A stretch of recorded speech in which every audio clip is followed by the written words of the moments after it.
guys, welcome to our new podcast called Dental Dilemmas. So today we're going to be discussing the impact of COVID in the world of dentistry and the NHS becoming private. The government's COVID-19 response has accelerated private outsourcing and the race towards a disastrously fragmented health system. When people talk about opting out of the NHS, they really mean opting out of parts of the NHS for some aspects of healthcare. The private healthcare sector in England is small. There's no private provision of emergency ambulances or major accident and emergency services, and few private providers have critical care facilities. Where the private sector does offer a viable alternate is in routine elective pathways, the diagnosis and treatment of common conditions. Even here there are limits, with the private sector normally not taking on the most complex cases. It's also important to consider whether there are limits to the demand for private hospital care from individuals.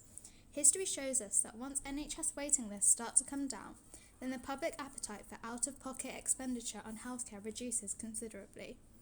In effect, people are now making a judgment about the personal cost to them in terms of pain, anxiety, lack of work, of waiting many months for treatment on the NHS, balanced against the financial cost of being treated more quickly by a private provider.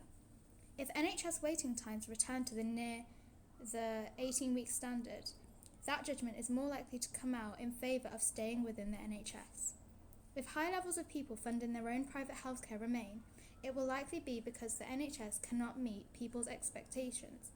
However, it doesn't seem sustainable for any government to live with a health service that really dissatisfies people to that extent. So, we can expect NHS services to improve and therefore the appeal or necessity of the private sector to reduce. Does it matter? Yes. It matters because it indicates that people do not believe that NHS can provide them with timely clinical treatment and are instead choosing to pay for tests, surgery and even chemotherapy.